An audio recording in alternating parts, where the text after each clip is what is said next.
Subscribe करें और bell दबाएं ताकि कोई खबर रह न जाए।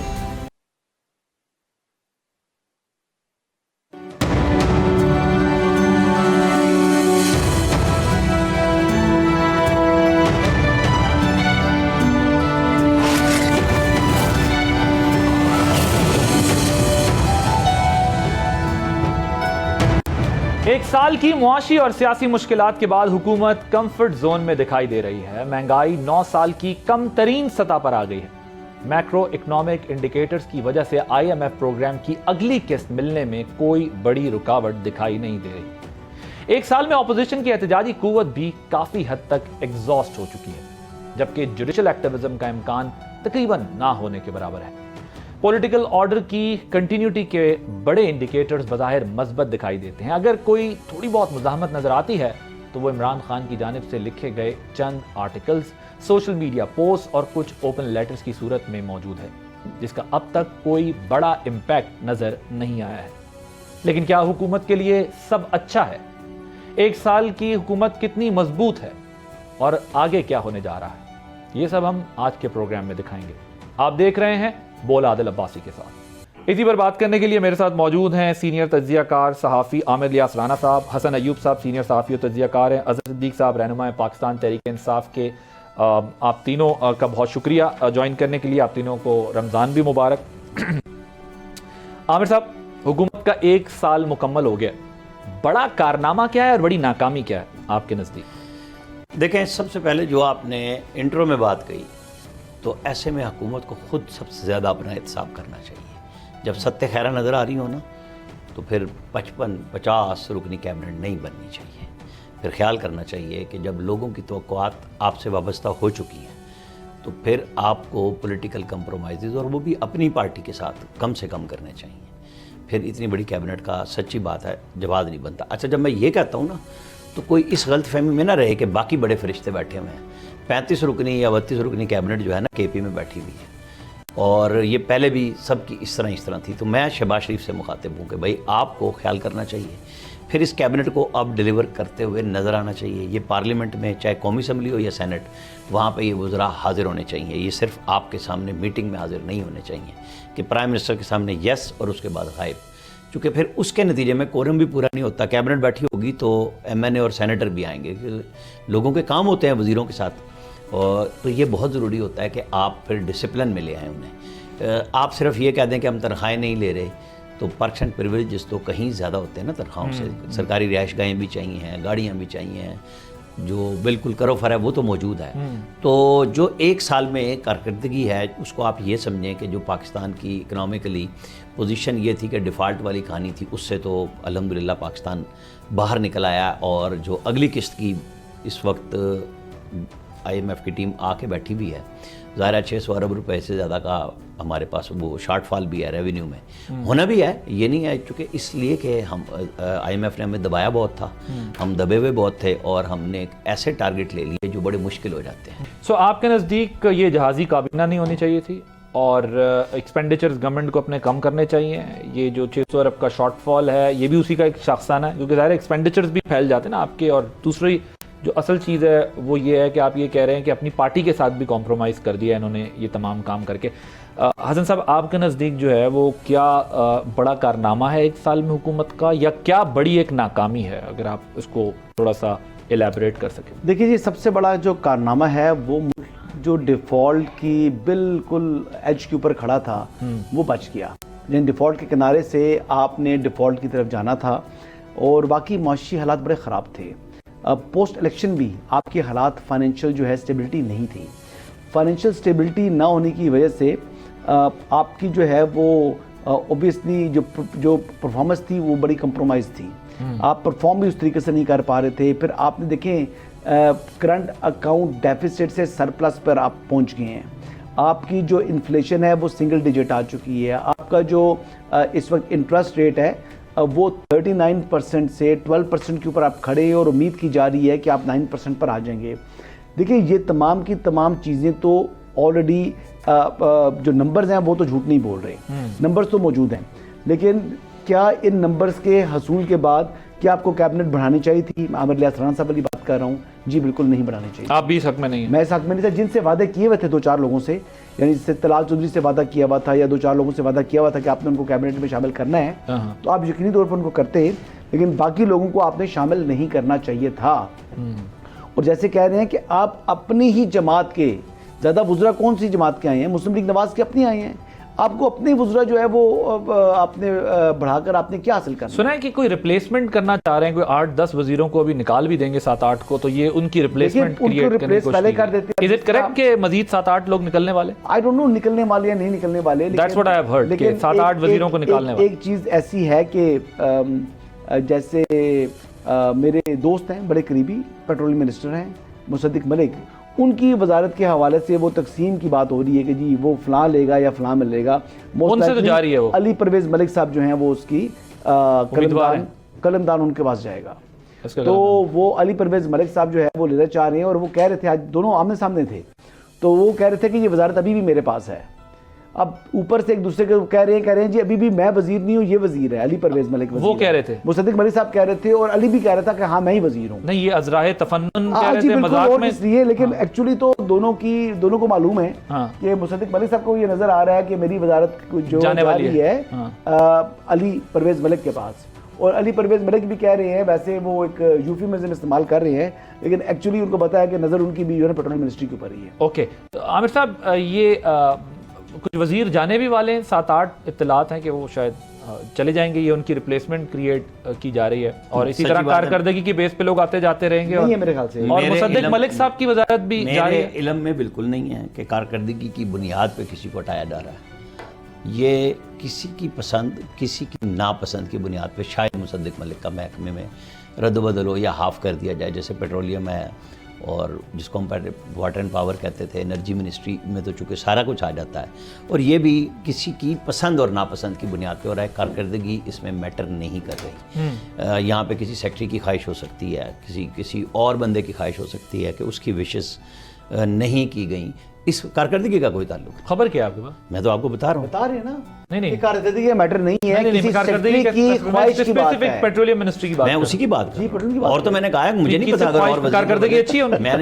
मैंने कहा है कि कारकर्दगी की बुनियाद पे ना फैसला हो रहा है, न तब्दीली हो रही है। ये तो सेक्रेटरी इतने पावरफुल है कि अपने वजीर को हटवा रहे हैं। पसंद और नापसंद के ऊपर फैसला।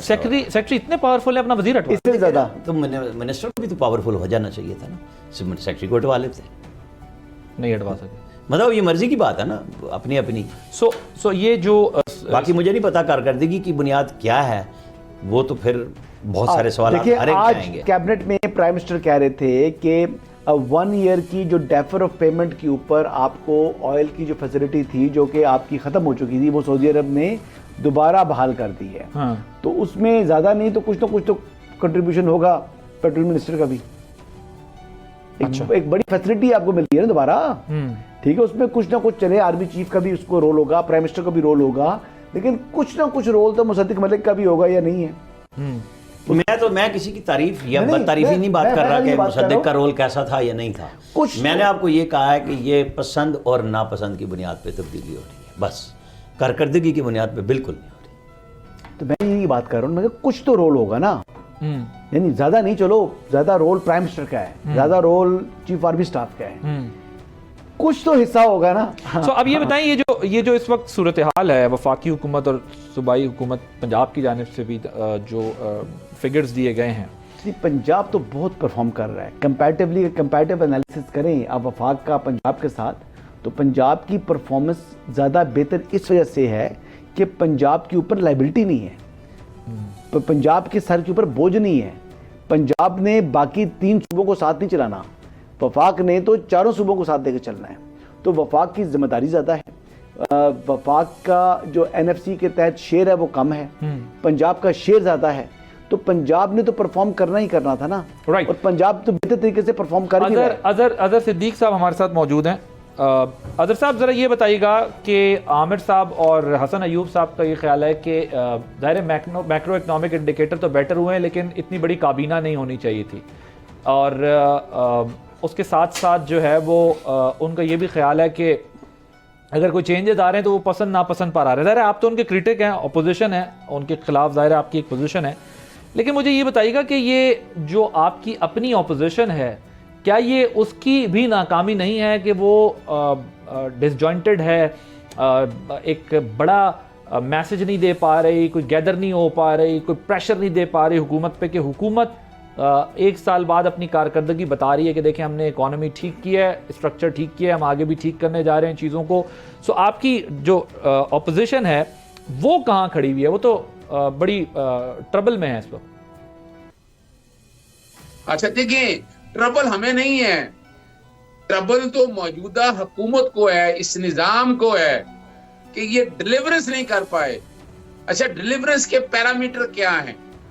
डिलीवरेंस के पैरामीटर हम उस वक्त देखेंगे जब इस मुल्क की एक्सपोर्ट बढ़ेगी। डिलीवरेंस के पैरामीटर हम उस वक्त देखेंगे कि जब इस मुल्क में टैक्स रेवेन्यू कलेक्शन बढ़ेगी।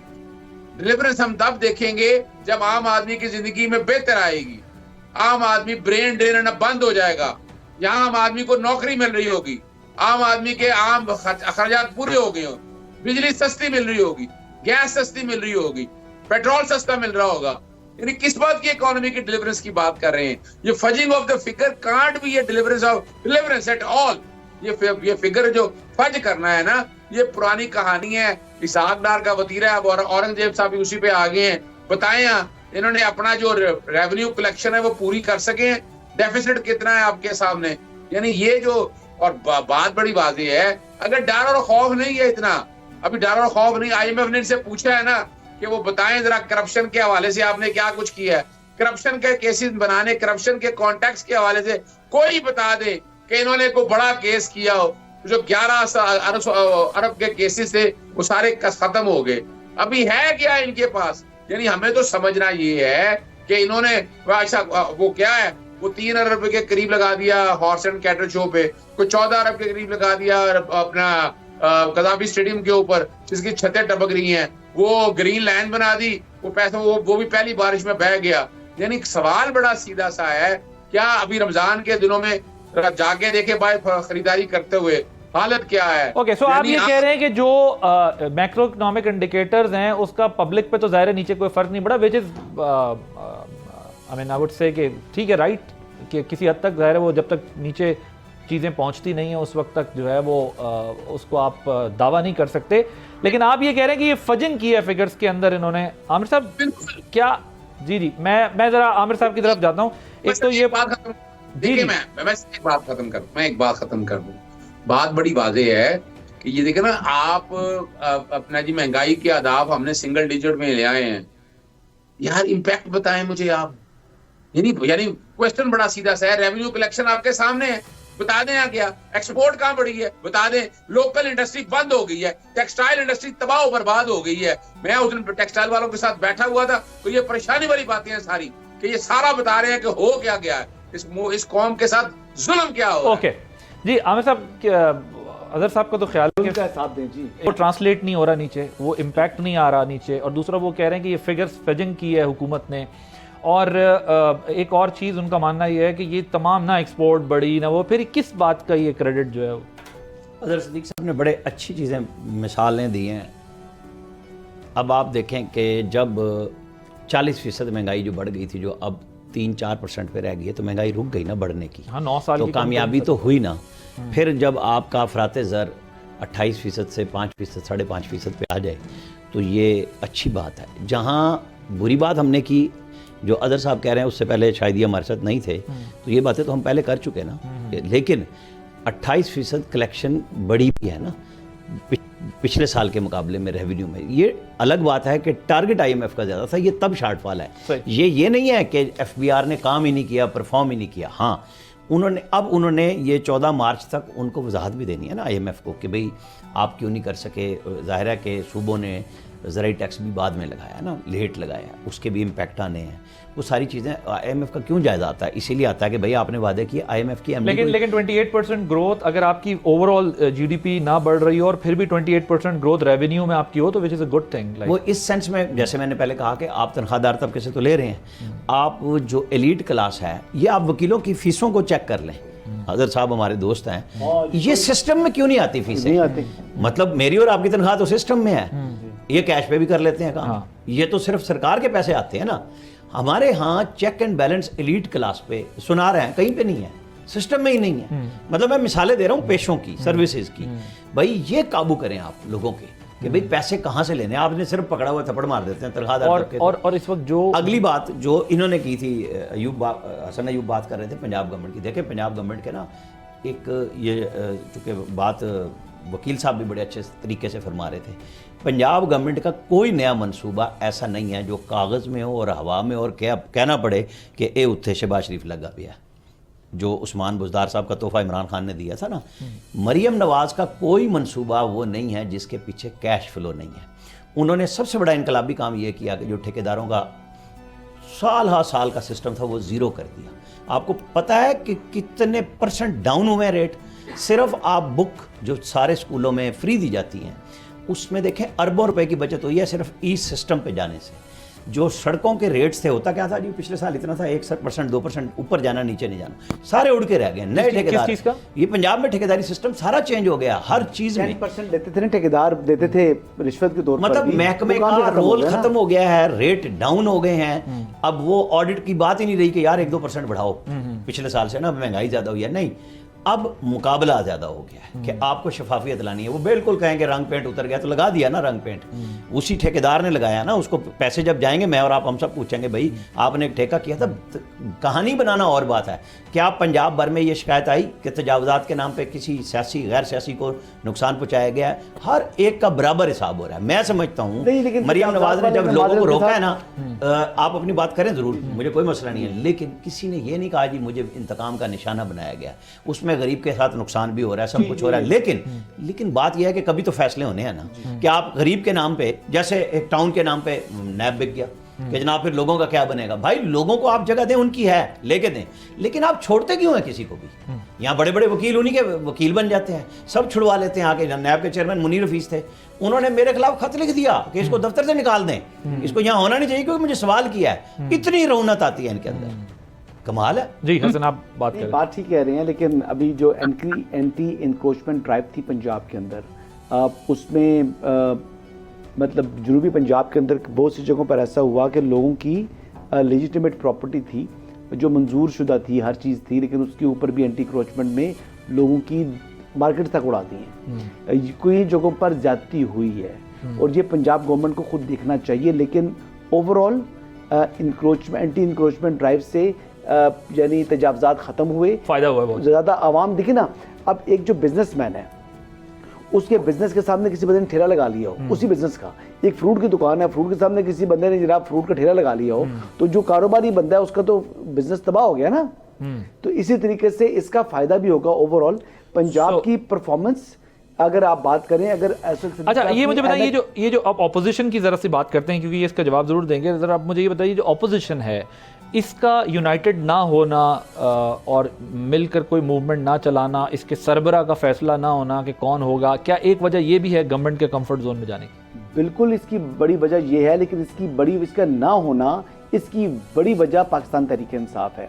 देखें अभी जब आप ये देखें कि chief justice supreme court of Pakistan से मुलाकात करनी थी उमर अयूब साहब ने, तो वो सारे के सारे लोगों को, तमाम के तमाम वकला पीटीआई के लेके चले गए। आप दीगर जमातों के कामरान मुर्तज़ा साहब एक डाइजेस्ट नहीं हुए। जब इज़्ज़त देने की बारी आती है तो पाकिस्तान तहरीक-ए-इंसाफ किसी को इज़्ज़त नहीं देती, अपनी सोलो फ्लाइट करती है। इस बात से नाखुश हुए मौलाना फजल रहमान, इस बात से नाखुश थे कामरान मुर्तज़ा, चाहे इस बात का वो इजहार करे ना करे, लेकिन उन्होंने दिल पर ये बात बड़ी महसूस की। आप बेसिकली ये कह रहे हैं कि जैसे ही पीटीआई के मामलात हल होने लगते हैं तो वो सोलो फ्लाइट ले लेते हैं। जी बिल्कुल सोलो फ्लाइट लेती है, ना भी हो, जब भी किसी को मुझे जरा और इस वक्त अगर आप समझ दें कि ग्रैंड अलायंस में JUIF आएगी तो ये आप इसको माइनस कर दें, कभी भी JUIF नहीं बनेगी ऐसा नहीं है until unless they make Maulana Fazal Rahman head of that. होगी नहीं। अच्छा नहीं होगी। हाँ, बस ये आपका दावा है? अब मेरा दावा है। Okay, let's take a short break here.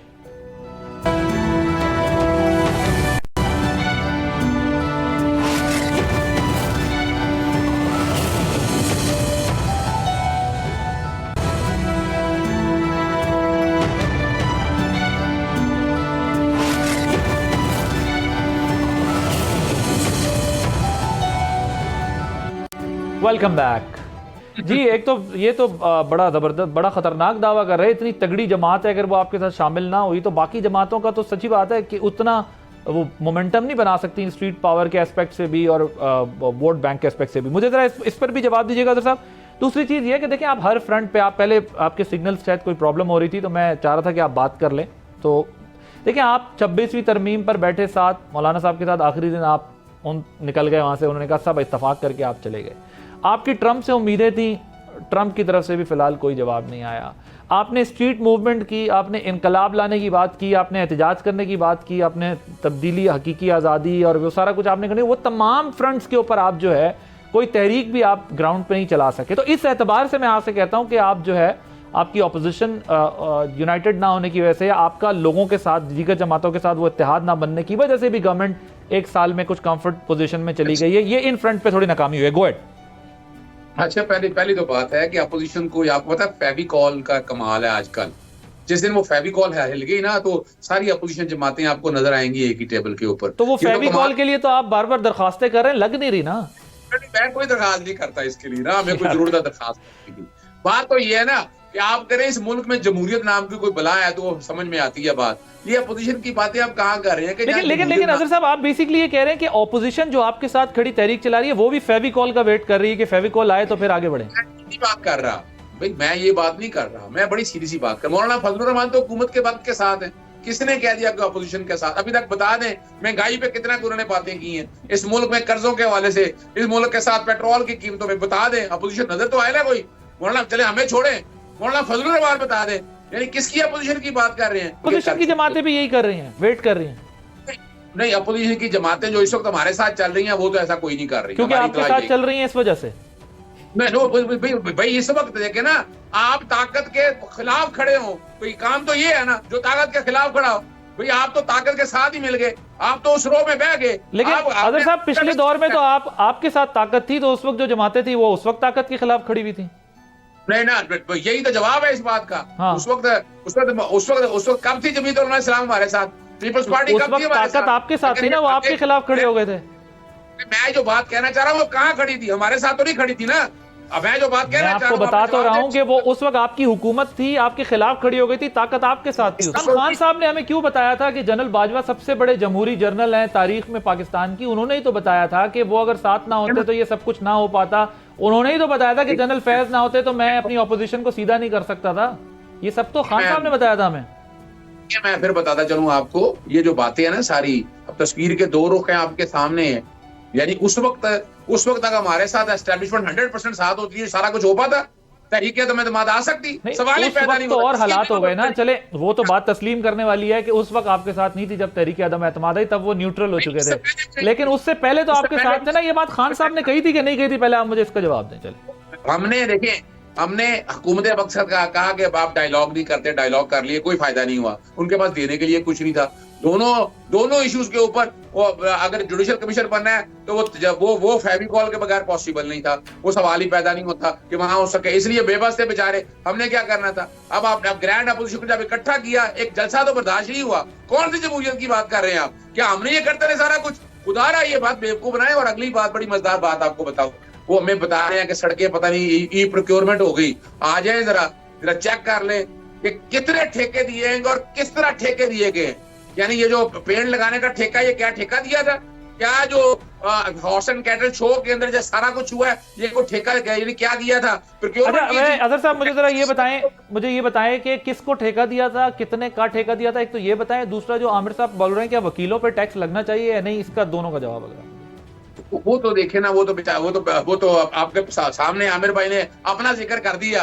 तो इसलिए इन चीजों को मैं तो इतना सीरियस नहीं लेता। इन चीजों को टैक्स बनता है तो लगना चाहिए, क्या इसमें क्या अर्ज है, इसमें क्या बुराई है? लेकिन टैक्स के अलावा आप ये तो बताएं, आप इन लीव देते क्या है? ये बताएं, आप कह रहे हैं करोड़ों रुपए लेने वाले वकीलों पर अगर बनता है तो लेना चाहिए। मतलब वो तो डेफिनेटली करोड़ों रुपए लेते हैं वकील, इसमें कोई शक नहीं है। कोई कैश पे लेता है, कोई वैसे लेते तो ना। पहले बता दूं, आप याद रखिएगा, one of the highly paid profession है मेरा टैक्स लाखों में है। मैं लाखों रुपए टैक्स देता हूँ। बता दें आप कितने लोग हैं जो लाखों में टैक्स देते हैं? अगर ये टैक्सों की बातें करते हैं ना, हम टैक्स दे के एडवांटेज क्या लेते हैं? नहीं, वो तो लाखों में टैक्स हम भी देते हैं भाई, वो तो हम भी लाखों में टैक्स देते हैं। लाखों में टैक्स देने से ये कैसे साबित होता है कि वो कैटेगरी टैक्स दे रही है? हमारा जो सैलरीड क्लास है उसके ऊपर तो हुकूमत ने पहले से टैक्स लगाया हुआ है ना, नेट टैक्स, नेट के अंदर लाना मसला है, लाखों। इस तरह तो अजहर साहब लोग करोड़ों रुपए टैक्स भी देते हैं लेकिन उन पे अरबों रुपए बनता है। देखिए ना, वो मेरा क्या मसला है, वो आप जाने 85 से हम चले नहीं आ रहे, पाकिस्तान तहरीक इंसाफ वफाक में नहीं थी, ये इनकम टैक्स का, सेल्स टैक्स का, ये कब चौन चले आ रहे हैं। सर टैक्स नेट पे किसी को लाना हो तो उसके लिए 3.5 साल थोड़े तो नहीं होते ना। ताजर बरादरी के साथ मिलकर क्या करते हैं, मुझे ये बताएं, जितनी तजावजा थी ये हमने बनाई थी, ये तजावजा जितने भी आए इसका चले, मैं आपका पॉइंट आ गया, जरा आप आमिर साहब से इसका जवाब लेता हूँ। जी आमिर साहब, वो कह रहे हैं कि भाई अगर कोई आता है तो वो आ जाए उसमें, और इसमें क्या मसला है, वो तो उसको बाकायदा तायद कर रहे हैं, कहते हैं मैं भी लाखों रुपए टैक्स देता हूँ। और आप देखें, मौलाना फजलुर रहमान से बात शुरू हुई। मौलाना फजलुर रहमान ने जितनी सख्त गुफ्तगू अवाम के लिए दहशत गर्दी के खिलाफ की, या PTI ने तो आज तक असम्बली में खड़े होकर नहीं की। मौलाना फजलुर रहमान ने हर अवामी इशू पे बात की है, लेकिन आप क्रेडिट दें शहबाज शरीफ को, जो सख्त तरीन गुफ्तगू के बावजूद उनके घर पहुंच जाते हैं। क्यों पहुंचते हैं? यही वो मुकालमा है जो आसिफ जरदारी और शहबाज शरीफ कहते थे इमरान खान को कि हमारे साथ मिसाके मईशत करो पाकिस्तान को चलाने के लिए। जातियात नहीं आया, फिर मुकमुका हो जाएगा ना। देखें ना, आप करते रहे मुकमुका। आप मौलाना फजलुर रहमान के साथ इक्तदा में मुक्तदी हुए, कहते हैं हमारी सियासत खत्म हो जाएगी अगर जाते हैं उनके घर पे। बड़ी मुश्किल से मौलाना फजलुर रहमान एक दफा खाने पे घर गए असद कैसर के घर, और उन्होंने पहले पता क्या फिक्र रखा, मैंने उस दिन ये खबर दी थी, बाद में उनके कामरान मुर्जा ने 3 दिन बाद कहा कि हमारे मुतालबात जो PTI के साथ हैं, मामलात हैं, उनको ठीक करें। लेकिन उठते हुए उन्होंने कहा बाहर जाके कहना है कि ख़त्म करो हुकूमत और इलेक्शन नए कराओ, क्योंकि ये हमारा मुतालबा है। वो एक सियासतदान आदमी है, वो हर एक से मिलते हैं। ये कुट्टी कट्टी या दुश्मनी बनाना या लोगों के नाम बिगाड़ना, ये किसने सिखाया? ये कहाँ से रिवायत आई? देखिए, सियासतदान इसी चीज़ का नाम है ना। पार्लियामेंट किस चीज़ का नाम है? जमहूरियत किस चीज़ का नाम है? कि मुकालमा होना चाहिए, आपके अपने अपने व्यूज़ होने चाहिए, उसको दुश्मनी में मत बदलें।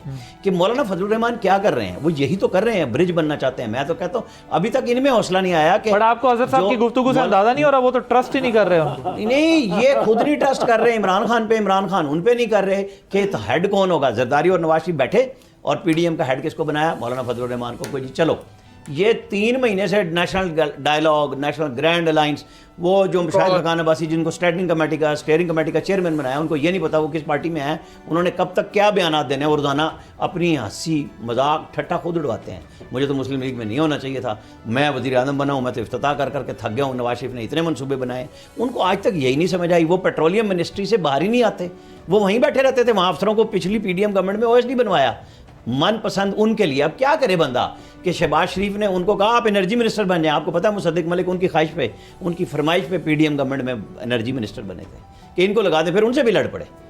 आपको घर से कोई बंदा नहीं ला के PDM में शाहिद साहब ने मुसद्दिक साहब को जी उन्होंने रिकमेंड किया था। मैं आपको बता रहा हूँ, मेरी हकीकतें हैं ये, मैं जो आपसे मैं ऐसे नहीं बात करता।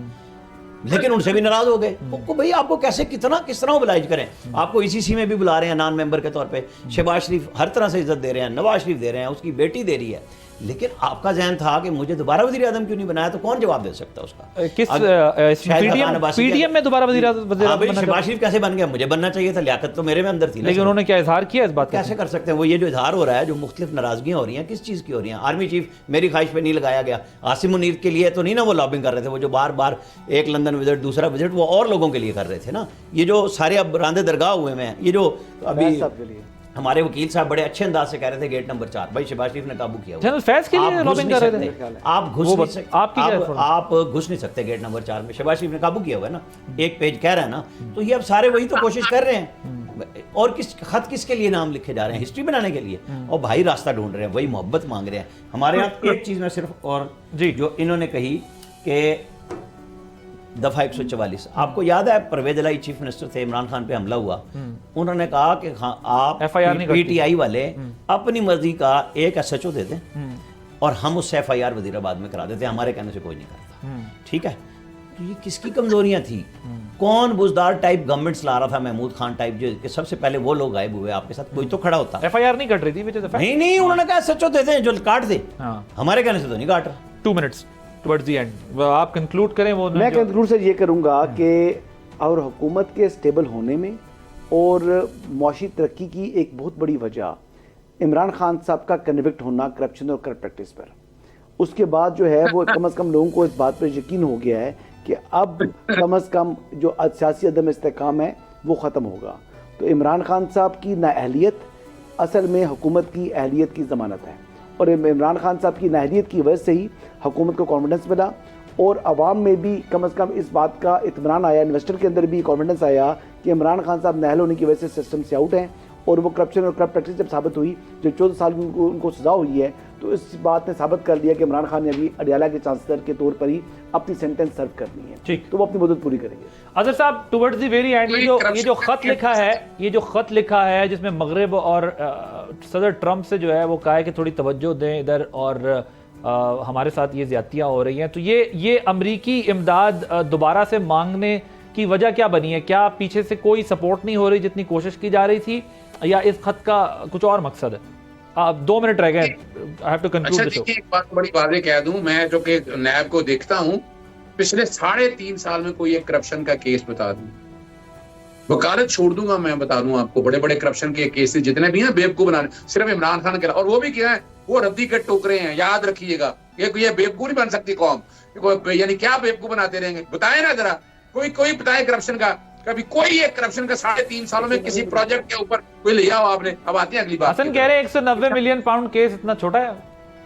भाई को 172 मिलियन आ चुका है पाकिस्तान में, कोई पैसा नहीं देने जा रहा, और वो करप्शन का पैसा नहीं है, मैं बता चुका बड़ी तफसील में। अब आए अगली बात की तरफ। हम क्या कह रहे हैं, हम किसी ट्रम्प से मदद नहीं मांग रहे। यूएन का वर्किंग पेपर पढ़ ले, आर्बिट्रेरी डिटेंशन के ऊपर, ह्यूमन राइट वायलेशन के ऊपर। क्या पाकिस्तान में ह्यूमन राइट वायलेशन नहीं हो रही? आजादियां जा रहा है, जुबान बंद नहीं है। कितनी जुबान बंदी आज तक बता देती, कभी कहीं देखी हो आपने? वहां हमने ह्यूमन राइट वायलेशन की बात की है। और अगर कल कोई पाकिस्तान ये जो अमेरिका ने किया है यूक्रेन के साथ, वो किसी इंटरनेशनल चार्टर पे किया है?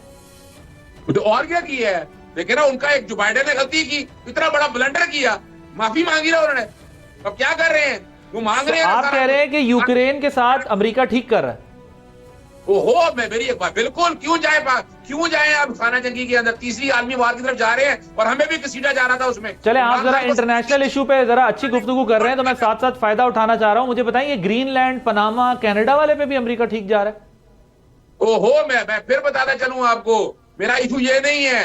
नहीं, मैं वैसे पूछ रहा हूँ, यूक्रेन पे तबसरा किया आपने, तो राइट वायलेशन जहां कहीं भी हो रही है साहब, उसमें कोई साथ नहीं देना चाहिए, अमेरिका का बिल्कुल साथ नहीं देना चाहिए। अमेरिका जहां ह्यूमन राइट वायलेशन का कर रहा है, और इस तरह पूरी दुनिया में जहां कहीं हो रही है, वहां इकट्ठा होना चाहिए पूरी दुनिया। सर, बेसिकली आप ये कह रहे हैं कि आप पहले ये कह रहे हैं कि अमेरिका से आप सपोर्ट लेंगे और अमेरिका आपको हेल्प करेगा, यहाँ हुकूमत पे दबाव देगा, यहाँ हुकूमत को तब्दील कराएगा, उसके बाद आप लोगों को अमेरिका से निजात दिलाएंगे।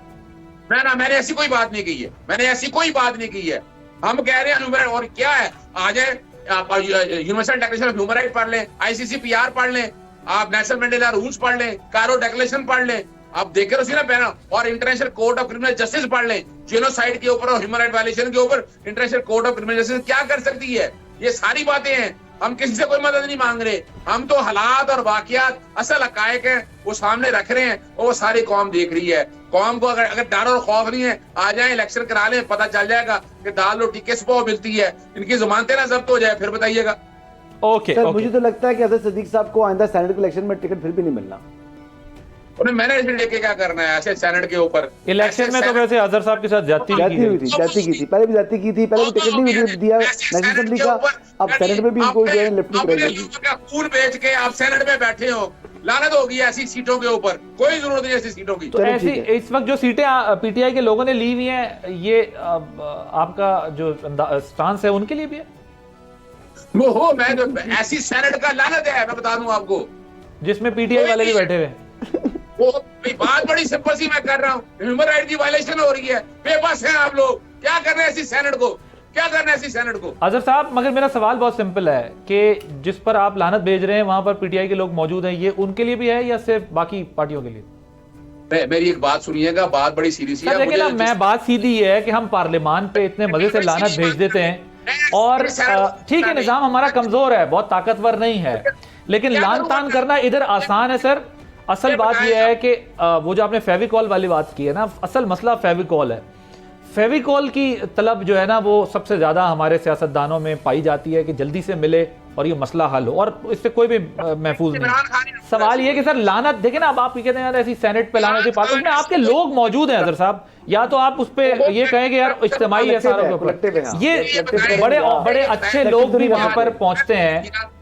मेरा ख्याल है सर इसमें आपको थोड़ा सा गुफ्तगू में थोड़ा सा एहतियात करनी चाहिए। आप तनकीद करें बेशक करें जी, क्या करूंगा सेंटर भर के, मुझे ये बताइएगा भाई मैं तो इस हक में भी था आपके साथ, इंतखाबात के टाइम पे भी ज्यादती की गई है। कैसे कानून पास करे, क्या करना है ऐसी सेनेट का? अजहर साहब हम तो इलेक्शन के टाइम में भी आपके साथ थे, आपके साथ ज्यादती की गई है। बिल्कुल ज्यादती की गई है, टिकट नहीं दिया गया इनको, ये तो ज्यादती की थी आपके साथ।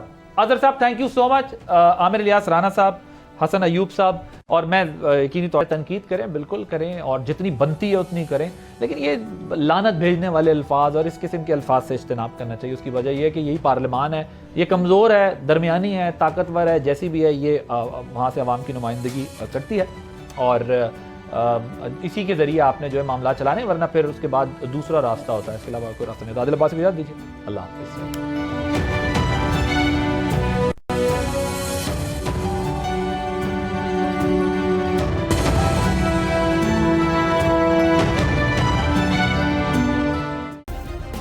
सब्सक्राइब करें और बेल दबाएं ताकि कोई खबर रह न जाए।